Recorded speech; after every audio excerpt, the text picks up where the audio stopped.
Salut à tous et bienvenue. Alors, le jean, on en a tous un dans notre placard, pas vrai? On le met sans même y penser. Mais est-ce qu'on l'a déjà vraiment regardé de près? Aujourd'hui, on va s'intéresser à une de ces infos qui ont l'air de rien, un peu dans l'esprit du blog Tu savais ça, mais qui sont en fait, essentielles. On va parler de ces tout petits bouts de métal sur nos poches. Allez, on plonge dedans. Quand on regarde son jean, mais genre de très très près, on voit ces petits machins en métal, là au coin des poches, souvent couleur cuivre. On pourrait se dire, ah c'est pour faire joli, c'est de la déco. Eh bien, pas du tout. Leur présence est tout sauf un hasard. Non, ce ne sont pas des bijoux pour pantalon. Pour comprendre leur histoire, il faut remonter le temps. Et on va loin, très loin des défilés de mode. Imaginez plutôt la poussière, la sueur, la ruée vers l'or dans le Far West américain. On est au 19e siècle. On y est. Imaginez la scène. Des mineurs, des bûcherons, des cow-boys, bref, des gens qui bossent dur, vraiment dur. Et pour ça, il leur faut des vêtements qui tiennent la route. Le gros problème, c'est que leurs pantalons avaient tous le même point faible, les poches. Elles craquaient tout le temps, impossible de les garder intactes avec le poids des outils ou des pépites.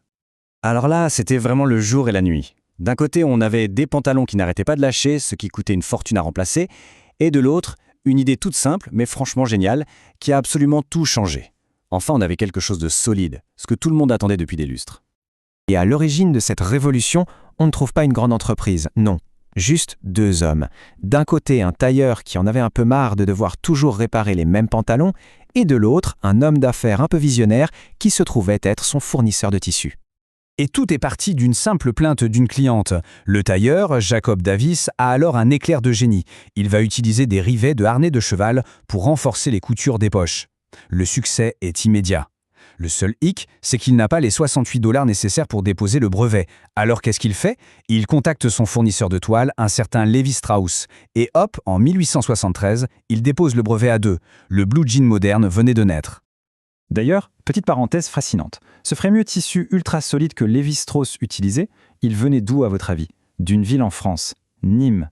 La toile de Nîmes s'est transformée avec l'accent américain en dénime. Et voilà, encore une info indispensable à ressortir un de ces jours.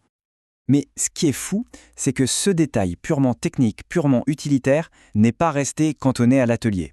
Très vite, il est devenu un vrai symbole, une icône de mode, alors qu'au début, franchement, ce n'était pas du tout fait pour être joli. Figurez-vous qu'au début, il y avait même un rivet placé à l'entrejambe, mais ça n'a pas duré. Les cow-boys se plaignaient que ça abîmait leur selle de cheval et d'autres se sont rendus compte que ça rayait les chaises en bois. Pas super pratique. La solution a été simple. En 1942, ce rivet un peu mal placé a été retiré. Un petit changement, mais qui a contribué au design qu'on connaît tous aujourd'hui. Et après ça, le jean rifté a eu une carrière, mais incroyable. Il est passé de simples vêtements de travail à l'uniforme de toute une jeunesse rebelle, on pense bien sûr à James Dean ou Marlon Brando. Puis, dans les années 70, c'est devenu le symbole des hippies, des rockers, des punks. Dans les années 90, il est devenu une icône mondiale. Aujourd'hui, il est absolument partout. Et les rivets, eux, sont toujours là, comme des petits témoins silencieux de toute cette épopée. Bon, on est d'accord, aujourd'hui, on met rarement des pépites d'or ou des marteaux dans nos poches. Alors on pourrait se dire, à quoi ils servent encore ces rivets? Eh bien, ils sont tous sauf inutiles. En fait, ils sont devenus une sorte de gardiens de l'héritage du jean. Maintenant, les rivets, c'est avant tout une signature. Parfois, si on regarde bien, il y a le nom de la marque dessus. Mais c'est plus que ça. C'est un rappel constant que ce vêtement, à la base, a été fait pour durer. Et ça, à l'heure de la fast fashion, de la mode qu'on jette, c'est un message hyper fort. C'est simple, si on enlève les rivets, le jean perd un peu de son âme, non? Et il y a une anecdote que je trouve absolument géniale. Apparemment, au début du XXe siècle, dans certaines prisons, on enlevait les rivets des jeans des détenus. Pourquoi donc? Vous allez voir, c'est malin. Parce qu'un prisonnier un peu bricoleur pouvait très bien transformer ce petit bout de métal en un outil parfait pour crocheter sa serrure. Incroyable, non?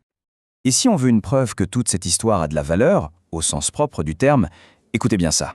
Le plus vieux jean du monde, un modèle de 1879, a été retrouvé au fond d'une mine il y a quelques années. Il a été vendu aux enchères pour 46 532 $. Une somme folle! Et le plus beau dans tout ça, les rivets d'origine, en cuivre, ils étaient encore là, impeccables. Alors voilà, la prochaine fois qu'on enfilera un jean, on ne regardera plus ces petits points de métal de la même façon, j'en suis sûr. Ce n'est pas juste un détail, c'est un morceau d'histoire, une super leçon d'ingéniosité. Et ça nous pose une question, même pour aujourd'hui.